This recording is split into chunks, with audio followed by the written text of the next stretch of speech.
Well, I started off with wow last night. What a game that was between England and New Zealand. Last 4 overs was unbelievable. And tonight, it's just got better. Australia are into the World T20 Final. Don't forget to like, subscribe, and leave a review.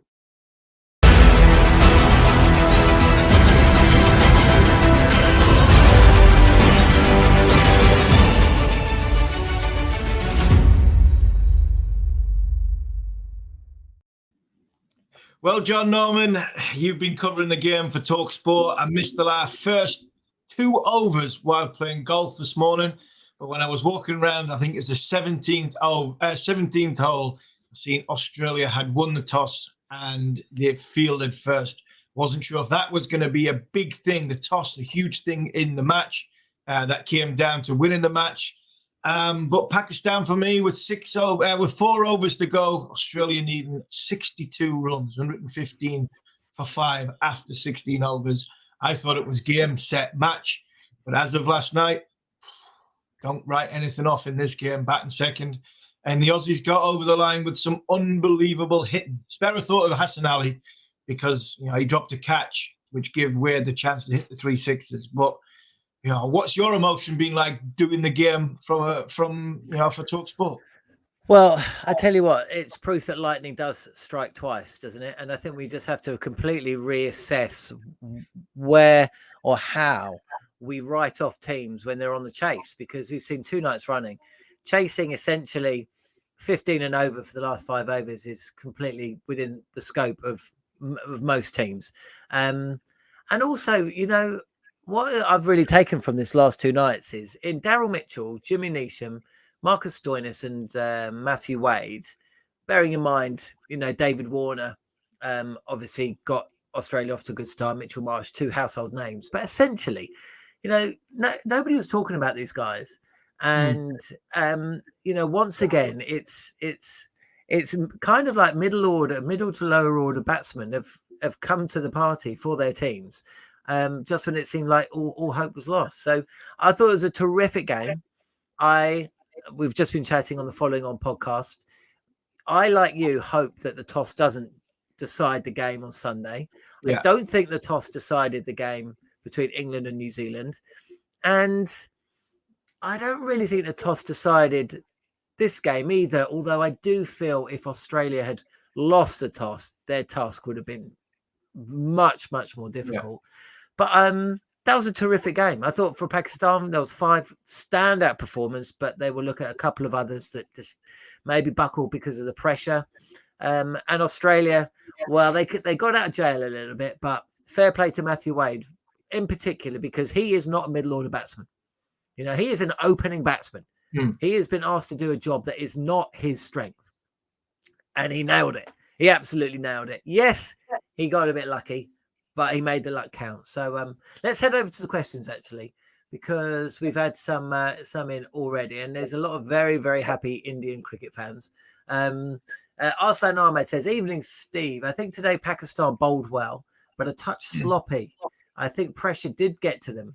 Can you describe what the players must have felt pressure-wise, playing in a game of such magnitude, I suppose, with all the fans, cheering them on? You were in that position many, many times, and in reverse as well, when the crowd were against you. What is it like when you're playing a game like that? It's very difficult because you just feel as though when you're standing 22 yards away, you feel as though I've got a VB beer tonight, by the way. Oh, we got a VB one tonight. Celebrating on the on the back of the Aussie win from a man who's heading off to New Zealand, who will be drinking wasn't celebrating a nice glass of white or red wine come Sunday night if New Zealand win. So I'm commiserating. When you're standing 22 yards away from somebody at the top of your mark, and you've just been hit for 4 or 6 off your first ball, like Shaheen Afridi did tonight, Chris Jordan did last night. Everything goes in fast forward. Your mind is racing.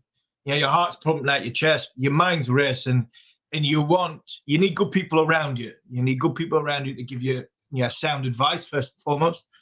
You need your captain to potentially slow the game down, because all you can think of is just getting through the over. Just give me the ball. I'm going to go through the over. Give me the ball. I want to get through the over. And when you get the ball and you haven't been calmed down and you haven't got clarity of thought, then all of a sudden you do what happened with Chris Jordan last night. And you make a mistake, i.e. you don't hit the length that you want to hit, i.e. you bowl the wide, or you bowl too straight, or you go a little bit too full and you get in the slot zone.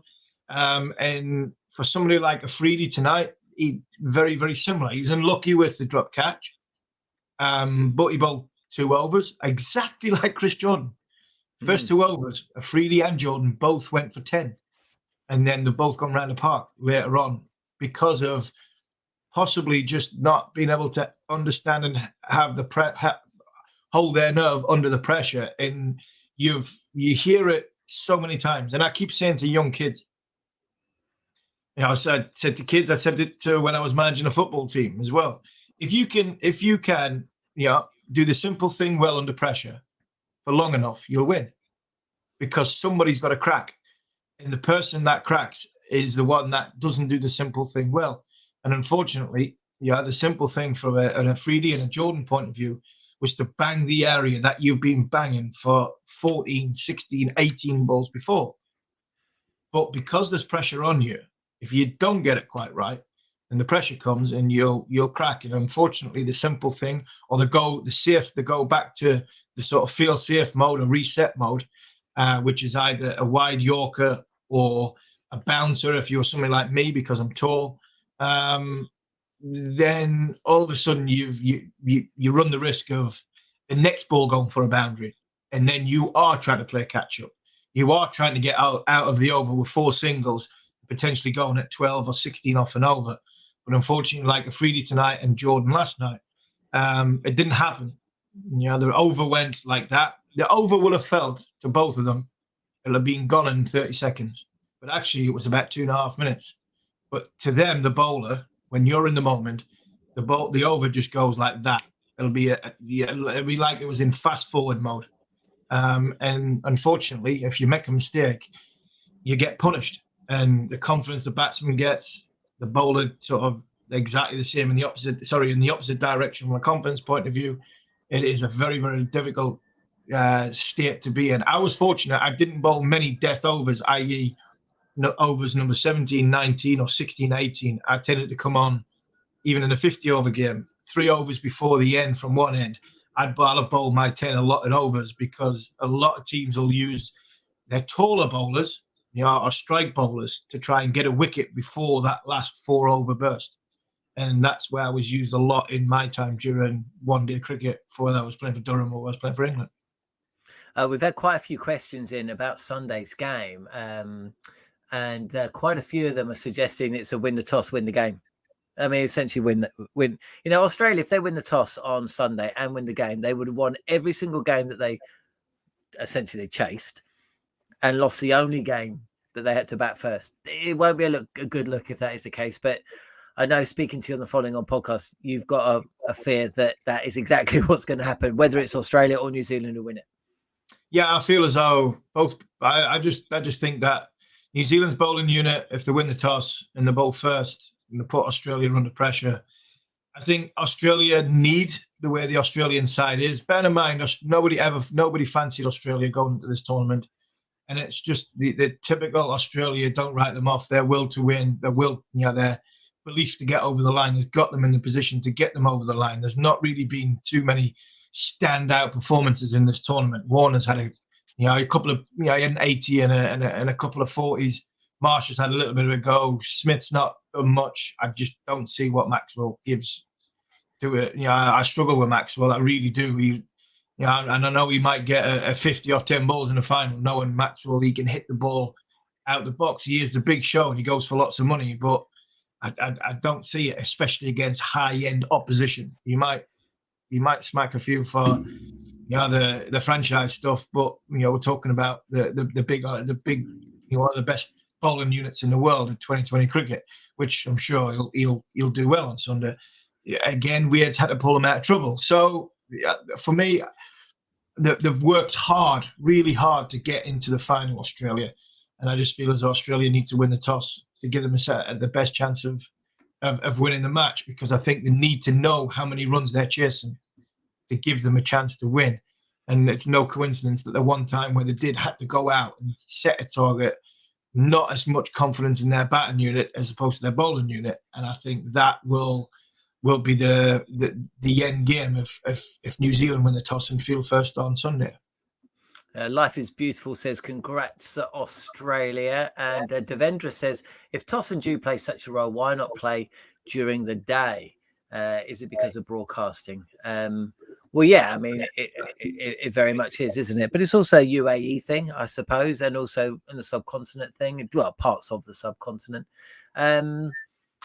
Arslan says, from an Australian perspective, I'd be concerned about how they combat the efficient New Zealand bowling partnerships.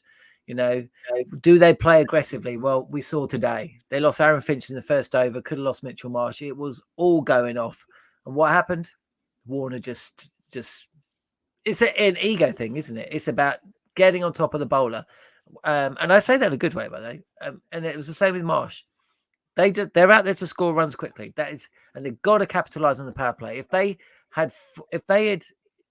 knew the importance of being ahead after the power play, and they don't really care. So yeah, I imagine that they will play aggressively, but of course that also plays into the hands of the bowlers. That's kind of what you want.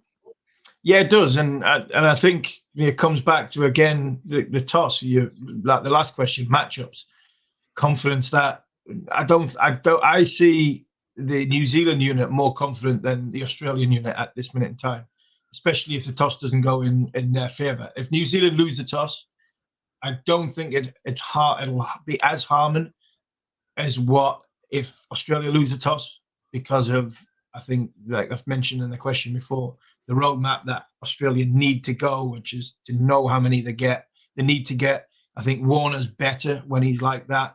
And again, there's a lot of question marks against Warner before the tournament. And I think Warner is somebody who plays very, very well when he knows what target he needs to go for. And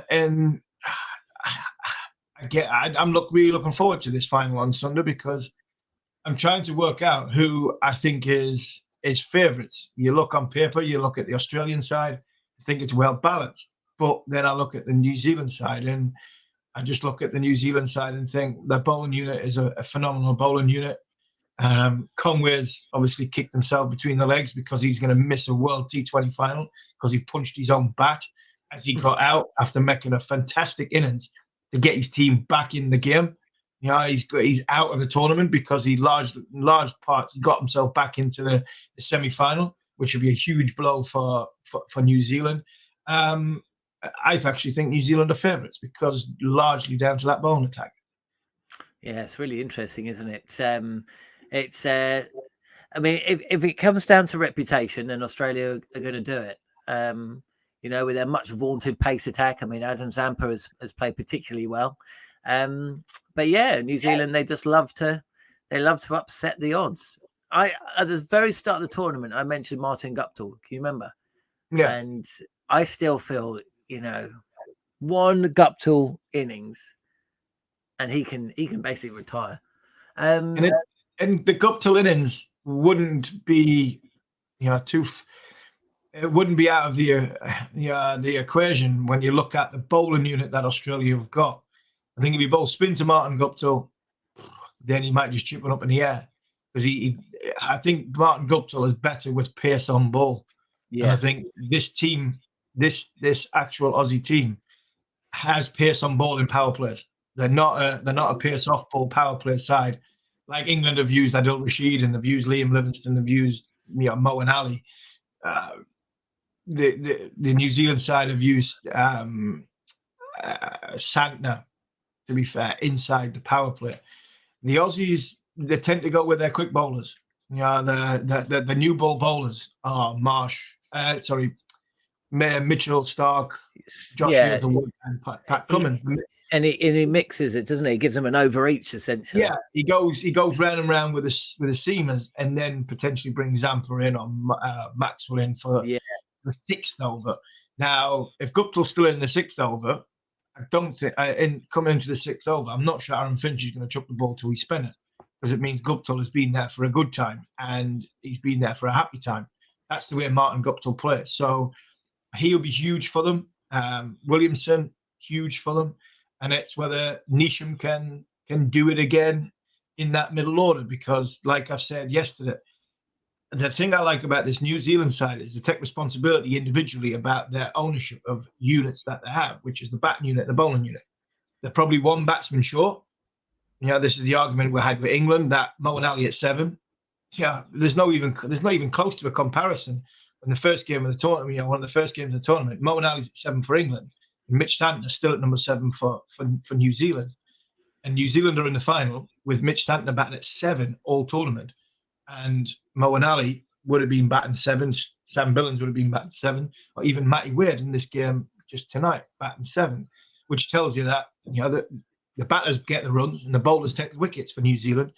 So from that point of view, are they due a little bit of a collapse in the middle, which exposes their lower to middle order and finishes their tail off, and they're not getting enough runs, which gives Australia a chance, blow them away with their pace? Or will New Zealand do what they've done, for 6 games so far, which is the top 6 batsmen get the runs on the board, and the 5 bowlers can go and do their job and win the game for them. So I look at this bowling unit of New Zealand, and that's just tipping the balance for me. Well, as G. Paul just said, we're going to have a new champion this time for sure, whoever wins the toss. One last question, or as we wrap things up here on Bowlfast Talk Straight. Thanks for getting involved. Don't forget to review and subscribe. We'll be back, of course, on Sunday following the final. It'll be Harmy probably flying solo, because I will literally be flying from Singapore to New Zealand at that time. But we've got a great show for you next week. Paul Collingwood, Test of Time, looking back at the 2010 World T20 triumph for England, and plenty more coming up as well. But it's Arslan says, which bowlers will each team's batters target? He's guessing Cummins and Sodhi. So if you were to pick one bowler from each side that you think will be targeted, which one would it be? Well, look at the Australian bowling unit. Hazelwood has struggled. He's had a bit of a struggle. Stark, if he doesn't swing and doesn't quite get it right, I think Gupta will fancy being able to hit through the line of the ball. Yes, it's a left arm angle, but it's a flat trajectory and pace on it. He hasn't got not much of a, big fella's not got, huge amounts of variation when it comes to slower ball. It's either quick through the air or even quicker through the air. He tries to sort of hit you hard with pace. I think New Zealand will look to have a go at Hazelwood. He would be the one that I think they would try and target. And I look at the Aussies, I think that spin department of New Zealand, I think that's where they'll look to target. I think they'll try and have a go at Zampa and Sodhi.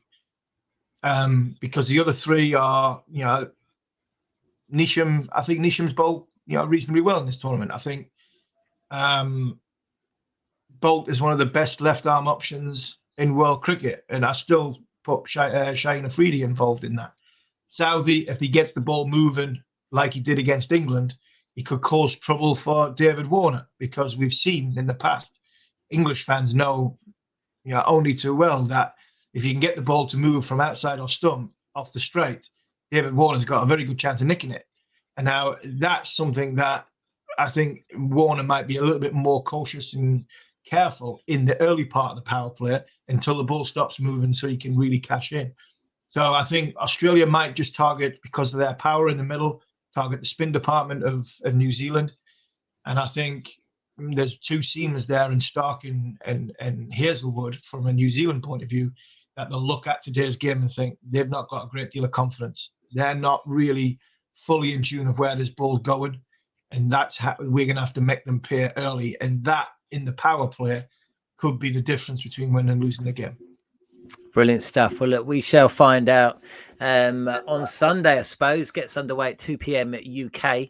Australia against New Zealand. Let's hope we have kind of competition that we've enjoyed over the last couple of days, and it doesn't just go down to the team that wins the toss. Thanks so much from all of you for getting involved. Arslan, thank you very much for your message. Harmy, have a good one. And we will be back here on Bolfast Talk Straight. Don't forget to subscribe and review. We'll be back on Sunday.